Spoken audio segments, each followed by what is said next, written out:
আসসালামু আলাইকুম, আমি মোহাম্মদ শানুর রহমান।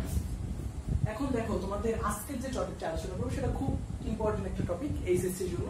এবং তোমরা কিন্তু সবসময় দেখো যে এইরকম ট্রানজিশনাল অ্যাটম নিয়ে তোমরা প্রশ্ন করে থাকো, বা দেখা যায় যে এই টপিকটা নিয়ে অনেক সমস্যা থাকে। এবং তোমাদের এই টপিকটা আসলে পরীক্ষার জন্য কিন্তু অনেক ইম্পর্টেন্ট। এখন এই টপিক নিয়ে আমি একটু হালকা আলোচনা করবো তোমাদের সাথে। দেখো, ফার্স্টে হচ্ছে আমি তোমাদের জন্য সুন্দর করে লিখে রাখছি বিষয়টা, যে এখানে ট্রানজিশনাল অ্যাটমটা কি কি এবং ট্রানজিশনাল অ্যাটম আমরা পর্যায়সারণীতে আসলে কি কাদেরকে পাই। এখন এখানে দেখো যে খুব সুন্দর করে জিনিসটা লেখা আছে, তোমার হচ্ছে ট্রানজিশনাল অ্যাটম। আসলে এর আগে আমি তোমাদের সাথে 2 মিনিট কথা বলে নিই যে আসলে ট্রানজিশনাল অ্যাটম গুলো কি, বা ট্রানজিশন অ্যাটম বলতে আসলে কি বোঝায়।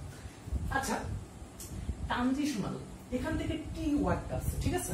এখন তুমি চিন্তা করো, এই টি ওয়ার্ড থেকে যদি আমি এখন এটা থেকে আমরা এটা কিন্তু বাংলা মিনিং গুলো আমরা জানি, সেটা হচ্ছে অবস্থান্তর। অবস্থান্তর মানে কি, যার হচ্ছে কি হতে পারে, মানে সেটা রূপান্তর হতে পারে। এখন তুমি চিন্তা করো, ট্রানজিশনাল অ্যাটমের কিন্তু কিছু কন্ডিশন আছে। তাহলে ফার্স্ট কন্ডিশন যেটা হয়েছে ট্রানজিশনাল অ্যাটমের, সেই ফার্স্ট কন্ডিশন যদি আমরা হিসাব করি, তাহলে আমরা যেটা হচ্ছে ডি অরবিটালের কথাটা চলে আসে। এখন ডি অরবিটালের কথাটা যদি চলে আসে, আসলে ট্রানজিশনাল অ্যাটম কাদেরকে আমরা বলতেছি? আমরা কিন্তু এটা বলতেছি যে যাদেরকে দেখা যাচ্ছে ডিটা হচ্ছে কত 1 থেকে তোমার হচ্ছে 9 এর মধ্যে যারা থাকবে তারা হচ্ছে ট্রানজিশনাল অ্যাটম। এখন তুমি চিন্তা করো, ডিটা কিন্তু আংশিকভাবে পূর্ণ, সবসময় এটা কিন্তু পুরো পরিপূর্ণ পূর্ণ না।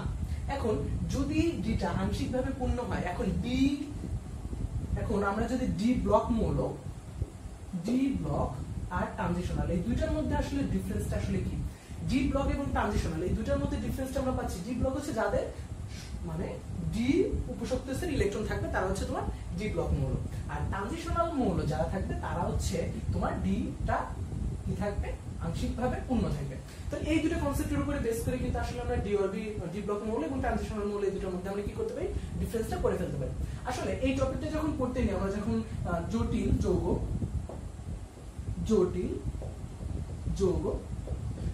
যৌগ নিয়ে যখনই আমরা আলোচনা করতে যাই, ফার্স্টে কিন্তু আমাদের জানতে হবে কিছু কনসেপ্ট বা কিছু জিনিস আমাদের জানতে হবে। সেটা হচ্ছে ফার্স্টে আমাদের যে ওয়ার্ডটা আসবে সেটা হচ্ছে অ্যাটম গুলো চিনতে হবে, যে কোনটা ট্রানজিশনাল অ্যাটম বা কোনটা কি। এইটার উপর ডিপেন্ড করে আসলে আমরা জটিল যৌগ যে পুরোপুরি ব্যাখ্যাটা সেটা আমরা দিতে পারবো। এখন চিন্তা করো, যে ট্রানজিশনাল অ্যাটম যারা থাকবে তারা কিন্তু জটিল যৌগ ক্রিয়েট করতেছে, ঠিক আছে। এখন ট্রানজিশনাল অ্যাটমের আমি দেখো এখানে একটা তোমাদের বোঝার জন্য আমি সুন্দর করে এটা লিখে রাখছি। দেখো, ফার্স্ট হচ্ছে 3 থেকে স্টার্ট করে পজিশনে 12 পর্যন্ত যে মৌলগুলো আছে এগুলোকে আমি ধরে নিচ্ছি ডি ব্লক মৌল। এখন এই ডি ব্লক মৌলের মধ্যে আমি 3D এর মধ্যে কারা আছে। এখন 3D এর মধ্যে তুমি চিন্তা করো যে স্ক্যান্ডিয়াম থেকে শুরু করে টাইটানিয়াম, ভ্যানাডিয়াম, সো আমরা এগুলো জানি যে এই মৌলগুলো হচ্ছে আমরা 3D তে এদের কিন্তু সর্বশেষ কক্ষপত্রে কি পাবো না, 3D পাচ্ছি। এবং নিচে দেখো সবগুলো তুমি কি পাচ্ছ, 4D। তারপরে যেটা আছে সেটা তুমি 5D পাচ্ছ, এবং এটা হচ্ছে তুমি 6D তে। তার মানে এখানে যে অ্যাটমগুলো আছে সবগুলো অ্যাটমেরই কি আছে, ইলেকট্রনগুলো ডি উপশক্তি স্তরে পাবা তুমি। এবং সবগুলো অ্যাটমের মধ্যে এই সিরিজটা যারা পাচ্ছ, এদের সবগুলোকে তুমি কোথায় পাচ্ছ, 3D তে পাচ্ছ। এবং এখানে যেগুলো পাচ্ছ সবগুলো এখানে 4D তে পাচ্ছ। তাহলে এটা থেকে আমি কিন্তু ইন্ডিকেট করে ফেললাম যে আসলে এই মৌলগুলো কিন্তু ডি ব্লক মৌল। এখন এই মৌলগুলোর মধ্যে এই 3টা মৌলকে একটু দেখো, এই 3টা মৌলর কিন্তু ডি ব্লক বা সামথিং তুমি যদি হিসাব করো যে যাদের ডি কিন্তু 0 চলে আসতেছে, ডি 0 চলে আসতেছে অথবা ডি 10 চলে আসতেছে, তারা কিন্তু কখনোই হতে পারতেছে না ট্রানজিশনাল অ্যাটম। সো এই মৌলগুলো তুমি চিন্তা করো, এই মৌলটার কথা একটু চিন্তা করো, জিঙ্ক। এখানে তুমি এই মৌলগুলো একটু চিন্তা করে দেখো, এদের কিন্তু ডি অরবিটাল কিন্তু 1/9, সো ট্রানজিশনাল অ্যাটম না। সো এরা কিন্তু কি ট্রানজিশনাল অ্যাটম না। এখন এরা যদি ট্রানজিশনাল অ্যাটম না হয়, আসলে ট্রানজিশনাল অ্যাটম না হয়, তাহলে এদেরকে ভিতরে যারা আছে এদেরকে ট্রানজিশনাল অ্যাটম বলতে পারতেছি। এখন এই ট্রানজিশনাল অ্যাটম কি কি ক্যারেক্টার দেখায় সেটার উপর ডিপেন্ড করে কিন্তু আমি আসলে জটিল যৌগ কনসেপ্টের উপর যাইতে পারি। সো এখন চিন্তা করো যে এই অ্যাটমগুলোর ক্যারেক্টারটা কেমন হবে, সেটা আমি এখন আলোচনা করব, এদের ক্যারেক্টারিস্টিকটা কেমন হবে। আচ্ছা, এখন যদি আমি এদেরকে ক্যারেক্টারিস্টিকে চলে যাই, তাহলে এদেরকে ক্যারেক্টার যদি আমি বলি, তাহলে ফার্স্টেই এরা হচ্ছে মেটালিক স্ট্রাকচার দেখাবে। মেইন কথা এরা হচ্ছে মেটাল, তুমি এদেরকে বলতে পারবা এরা হচ্ছে মেটাল, বা এরা মেটালিক কনফিগারেশন দেখাবে। এদেরকে বলতে পারলাম এরা মেটাল। 2 নাম্বার যেটাকে বলা হয়, এরা অক্সিডেশন নাম্বার দেখাবে। অক্সিডেশন নাম্বার কি করবে, ওরা ভেরিয়াস অক্সিডেশন নাম্বার দেখে, অক্সিডেশন নাম্বার ভেরিয়াস হবে। অক্সিডেশন নাম্বারটা হবে কি, ভেরিয়াস। এটা খুব ইম্পর্টেন্ট, এটা তোমাদের জন্য খুব ইম্পর্টেন্ট, কারণ এইটার উপর ডিপেন্ড করে আমাদের কিন্তু অনেক কিছুকে আমাদের হচ্ছে এই কনসেপ্টগুলো ক্লিয়ারের জন্য আমাদের অক্সিডেশন নাম্বারটা হচ্ছে কি, এদের ভেরিয়াস থাকবে, মানে বিভিন্ন অক্সিডেশন নাম্বার দেখাবে। এখন একটা প্রশ্ন এখানে চলে আসবে, দেখো এরা মেটালিক বন্ড ক্রিয়েট করতেছে, তার মানে এরা সবই কিন্তু দেখা যাচ্ছে এরা মেটাল। এবং এরপরে যেটা হচ্ছে অক্সিডেশন নাম্বার কি হচ্ছে ভেরিয়াস হওয়ার মেইন কারণে দেখবা যে একটা মৌলের যেরকম ফেরাস, তুমি চিন্তা করো ফেরাস 2+ এবং হচ্ছে তোমার এখানে আসতেছে 3+। তুমি একইভাবে দেখো যে আমরা কিন্তু এই দুটো জিনিস জানি যে ফেরাস 2+, ফেরাস 3+, কিন্তু এছাড়াও কিন্তু ফেরাসের অক্সিডেশন নাম্বার আছে। সো আমি এই জিনিসটা তোমাদের দেখাবো যে ফেরাসের অক্সিডেশন নাম্বার কিন্তু শুধুমাত্র দুইটা না। এখানে যে মৌলগুলো আছে, এখানে তুমি কোবাল্টের আমরা যদি অক্সিডেশন নাম্বার বা নিকেল এগুলোর অক্সিডেশন নাম্বার আমরা একটা বা দুটো জানি, কিন্তু এদের অক্সিডেশন নাম্বার শুধু একটা বা দুটো না, এদের অক্সিডেশন নাম্বার কিন্তু আরো দেখাতে পারে। সো অক্সিডেশন নাম্বার অনেকগুলো হতে পারে। এরপরে যেটা আছে এদের কিন্তু তোমার মেটালিক ক্যারেক্টারটা দেখাচ্ছে, অক্সিডেশন নাম্বার বিভিন্ন দেখাচ্ছে, এবং তারপরে দেখা যাচ্ছে যে এদের মধ্যে কিন্তু একটা আয়নিকরণ শক্তির একটা পার্থক্য আছে, এদের মধ্যে তড়িৎ-ঋণতাবোধের একটা পার্থক্য আছে, এদের আকারের একটা পার্থক্য আছে। এদের ক্যারেক্টারিস্টিকটা যখন আমরা করতে যাব দেখবো যে এই সব কিছু কিন্তু এদের মধ্যে চলে আসতেছে। আবার তোমার এদের মধ্যে যখন মেটাল চলে আসলো, তাহলে এদেরকে আমরা বলতে পারি যে এরা তোমার ইলেকট্রিসিটি এদের মধ্যে পাস হচ্ছে, ইলেকট্রিসিটি পাস করা যাচ্ছে। সো এদের মধ্যে কি হচ্ছে, ইলেকট্রিসিটিও পাস করা যাচ্ছে। সো এই সব কনফিগারেশনের উপর ডিপেন্ড করে আমি কি করতে পারি, এই জিনিসটাকে আমরা এদেরকে ক্যারেক্টারিস্টিকটা বের করতে পারি। এখন যে কনসেপ্টটা আছে সেটা হচ্ছে অক্সিডেশন নাম্বার ভেরিয়াস হওয়ার কারণ, অক্সিডেশন নাম্বার বিভিন্ন হওয়ার কারণটা আসলে কি বা কিরকম হতে পারে সেই জিনিসটা আমি একটু দেখবো।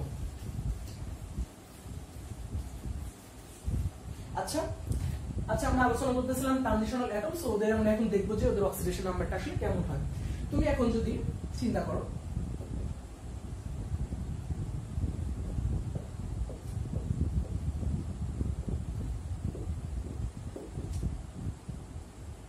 এখানে আসবে না, আমি একটু ছোট করে লিখি।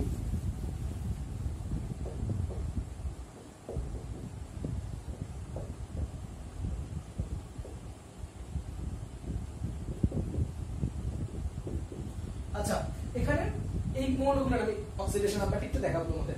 এখন যদি অক্সিডেশন নাম্বারটা আমরা চিন্তা করি, অক্সিডেশন নাম্বার, সো আমি যদি এটাকে একটু চিন্তা করি তাহলে আসলে দেখো কি দেখতে পাই। এখানে স্ক্যান্ডিয়াম, টাইটানিয়াম, এই মৌলগুলো আছে। সো আমি এদেরকে একটু সুন্দরভাবে সাজানো ট্রাই করি। দেখাচ্ছে এই দুটো মৌল হচ্ছে তোমার অক্সিডেশন নাম্বার 1 দেখানো যায়, এই দুটো মৌলের কিছু অক্সিডেশন নাম্বার 1 হতে পারে। এখন তুমি চিন্তা করো, এরা সবাই কিন্তু অক্সিডেশন নাম্বার 2 দেখাচ্ছে, সব মৌলে অক্সিডেশন নাম্বার 2 দেখাচ্ছে, সবাই তোমার অক্সিডেশন নাম্বার 2 দেখাচ্ছে। এখন সবাই কিন্তু অক্সিডেশন নাম্বার 2 দেখাচ্ছে। এখন তাহলে আমি বলতে পারি যে এই এখানে যেটা আছে ক্রোমিয়াম, এরা কি দেখাচ্ছে, 1 দেখাচ্ছে 2 দেখাচ্ছে, তাহলে দুইটা অক্সিডেশন নাম্বার দেখাচ্ছে। এখানে কপারে কিন্তু 1 দেখাচ্ছে 2 দেখাচ্ছে অক্সিডেশন নাম্বার, বাট শুধু এই দুইটার মধ্যেই না, অক্সিডেশন নাম্বার আরো হতে পারে। এখন তুমি চিন্তা করো যে এরা কিন্তু অক্সিডেশন নাম্বার 3 দেখাচ্ছে, স্ক্যান্ডিয়াম শুধুমাত্র অক্সিডেশন নাম্বার 2 দেখাচ্ছে, আর কোনো দেখাচ্ছে না, বাট এর পরে যেগুলো আছে এরা কিন্তু ভেরিয়াস অক্সিডেশন নাম্বার দেখাচ্ছে। দেখো এর অক্সিডেশন নাম্বার, তাহলে ক্রোমিয়াম কি 1 2 3 তিনটা অক্সিডেশন নাম্বারও দেখাতে পারে।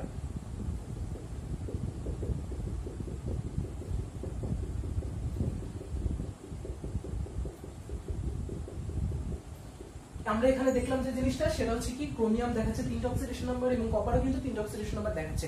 সো আরো অক্সিডেশন নাম্বার দেখাবে, একটু ওয়েট করে দেখাচ্ছি তোমাদের।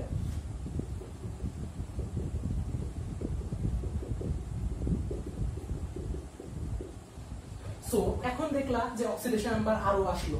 সো অক্সিডেশন নাম্বার কিন্তু এখনো শেষ হয়নি, অক্সিডেশন নাম্বার আরো দেখাতে পারে। এখন আমি আরো দেখাবো তোমাদের অক্সিডেশন নাম্বার।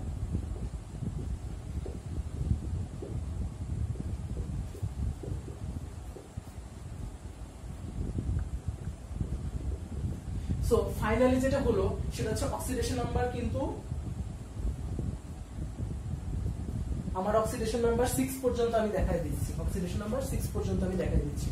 দেখো এখানে তুমি অক্সিডেশন নাম্বার পুরো দেখতে পাচ্ছ, তাহলে তুমি এরকম ম্যাঙ্গানিজের দেখো এখানে কতগুলো অক্সিডেশন নাম্বার দেখাচ্ছে, অক্সিডেশন নাম্বার দেখাচ্ছে 2 3 4 5 and 6। সো ম্যাঙ্গানিজ কিন্তু অক্সিডেশন নাম্বার 6 দেখাচ্ছে। আবার তুমি ফেরাসের ক্ষেত্রে দেখো 2 3 4 5 6। সো আমরা এতদিন জানতাম ফেরাস শুধুমাত্র 2 বা 3 দেখায়, বাট 4 and 5 and 6 এই কিন্তু আমরা জানতাম না। কিন্তু আজকে আমরা দেখলাম যে ফেরাস কি করতেছে, একসাথে কিন্তু তিনটা অক্সিডেশন নাম্বার, কয়টা, একটা দুটো তিনটা চারটা, 5টা অক্সিডেশন নাম্বার দেখাচ্ছে। তাহলে ফেরাসটা কি হচ্ছে, একসাথে 5টা অক্সিডেশন নাম্বার দেখাচ্ছে। সো ভেরিয়াস অক্সিডেশন নাম্বার কিন্তু ট্রানজিশন অ্যাটম সবাই কিন্তু দেখাচ্ছে, একটা অক্সিডেশন নাম্বার না, অনেকগুলো অক্সিডেশন নাম্বারও দেখাচ্ছে। সো এইটার উপর ডিপেন্ড করে কিন্তু এতগুলো অক্সিডেশন নাম্বার দেখানোর পরে এরা অক্সিডেশন নাম্বার এরকম হওয়ার জন্য এরা কি করতেছে, ট্রানজিশনাল অ্যাটম ট্রানজিশনাল অ্যাটমগুলো কিন্তু লিগ্যান্ডের সাথে যুক্ত হয়ে তোমার কমপ্লেক্স ফর্মেশন ক্রিয়েট করতেছে। সো আমরা কমপ্লেক্স ফর্মেশন যাওয়ার আগে আমরা এই অক্সিডেশন নাম্বার সম্পর্কে একটা ক্লিয়ার ধারণা মোটামুটি পাইলাম। এখন এই অক্সিডেশন নাম্বারটা কেন শিখলাম, এটা মেইন কারণ। তুমি যখন ট্রানজিশনাল অ্যাটমগুলো ভালোভাবে জানতে পারবে এবং লিগ্যান্ড সম্পর্কে তোমার একটা ধারণা হবে, তাহলে লিগ্যান্ড, চিন্তা করো এই দুইটা জিনিসের উপর ডিপেন্ড করবে, লিগ্যান্ড এন্ড হচ্ছে তোমার transitional atom. Transitional atom. So তুমি লিগ্যান্ড এন্ড ট্রানজিশনাল অ্যাটম এই দুইটা জিনিস যদি তুমি জানতে পারো, তাহলে আসলে ভাইয়া তুমি হচ্ছে কি করতে পারবে, একটা তুমি কমপ্লেক্স ফর্মেশন আসলে ক্রিয়েট করতে পারবা। এখন কমপ্লেক্স ফর্মেশন ক্রিয়েট করার জন্য এই দুইটা কনসেপ্ট তোমাকে সুন্দরভাবে জানতে হবে, না হলে তুমি কমপ্লেক্স ফর্মেশনে কিন্তু যাইতে পারবে না। সো আমি কিন্তু ট্রানজিশনাল অ্যাটম নিয়ে মোটামুটি একটু কথা বললাম, এখন আমি আলোচনা করব লিগ্যান্ড কে। আসলে লুইস বেস বা লুইস, তোমরা লুইস বেস সম্পর্কে জানো। লুইস বেস কিন্তু এখানে যে ট্রানজিশনাল অ্যাটম গুলো ইউজ করতেছে সেগুলো কিন্তু লুইস বেস স্ট্রাকচারে যাবে।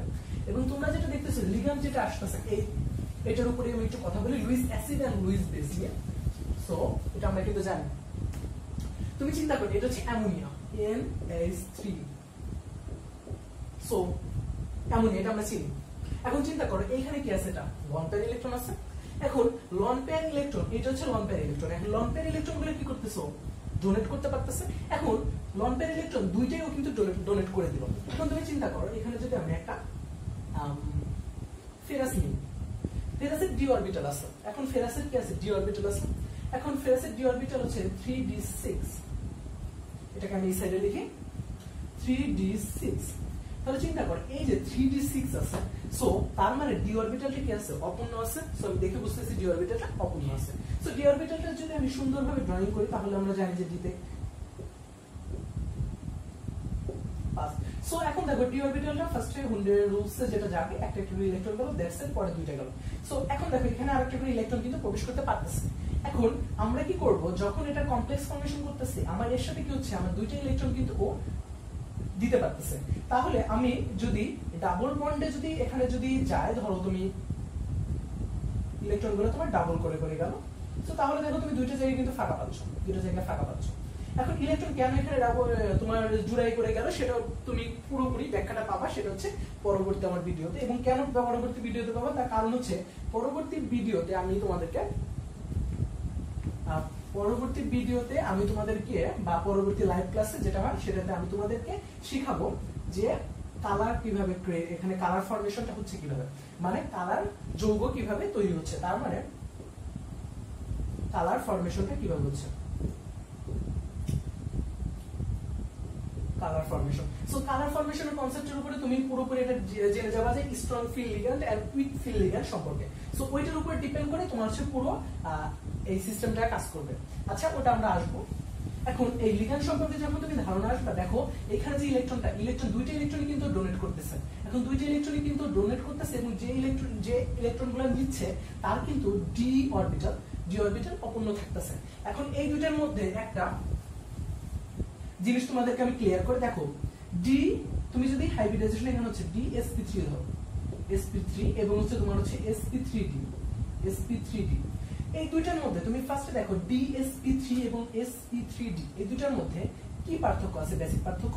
এখানে কিন্তু তোমার ডিটা কিন্তু লাস্টে আর এটা ডিটা কিন্তু সামনে। এই দুইটার মধ্যে পার্থক্যটা আসলে কি বলতে পারবা? এই দুইটার মধ্যে পার্থক্যটা, মেইনলি যে পার্থক্যটা, সেটা হচ্ছে তোমার এটা ইনার্শিয়াল ইফেক্ট এখানে কাজ করবে, ইনার ইফেক্ট, আর এখানে যেটা হবে সেটা আউটার শেল ইফেক্ট। এখন ইনার্শিয়াল ইফেক্ট এবং আউটার শেল ইফেক্ট, এটা হচ্ছে তোমার যদি এই যে ফর্মেশনটা হবে, সেই ফর্মেশনটা যদি তোমার 8টার বেশি ইলেকট্রন চলে আসে, তাহলে সেটা আউটার শেল, মানে পুরো ডি অরবিটালে পুরো 8টার বেশি ইলেকট্রন, মানে দুইটা কমপ্লেক্স ফর্মেশন করার পরে, মেইন কথা তুমি যেটা হলো সেটাই তোমার দেখবা যে এখানে তুমি আউটার শেল আছে কিনা। মেইন কথা তোমার পুরো হাইব্রিডাইজেশন তখন যদি তুমি চেক দাও কমপ্লেক্স কম্পাউন্ডে, তখন তুমি দেখবা যদি এটা 8টার বেশি হয়ে যায়, তাহলে সেটা হচ্ছে তোমার আউটার শেল হয়ে যাচ্ছে। আর যদি সেটা 8টার কম আসতে, তাহলে এটা হচ্ছে ইনার্শিয়াল ইফেক্টে কাজ করতেছে। সেই জন্য তুমি তখন কি করবা, ডিটা সামনে ইউজ করবা হাইব্রিডাইজেশনে, এবং এখানে ডিটা তুমি পরে ইউজ করবা। আর এখানে যে লিগ্যান্ডের কনসেপ্টে যেটা আসলাম, লিগ্যান্ড হিসেবে যেটা কাজ করতেছে, পুরোপুরি তোমার দুইটা ইলেকট্রন ডোনেট করতেছে। তার মানে যারা হচ্ছে তোমার ইলেকট্রন গুলো ডোনেট করতেছে, তারাই কিন্তু আসলে আমরা বলতে পারতেছি তারা হচ্ছে লিগ্যান্ড হিসেবে কাজ করতেছে।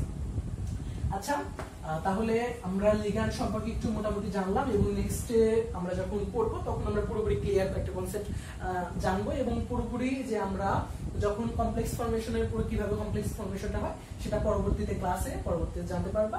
আজকে এই দুইটা কনসেপ্ট সম্পর্কে একটু আলোচনা করলাম। নেক্সটে তোমাদের সাথে পুরোপুরি জটিল যৌগ নিয়ে আমি আলোচনা করবো এবং তারপরে যে কালার ফর্মেশনটা কিভাবে সবকিছু নিয়ে আলোচনা করবো। আচ্ছা, থ্যাংক ইউ, সবাই ভালো থাকবা।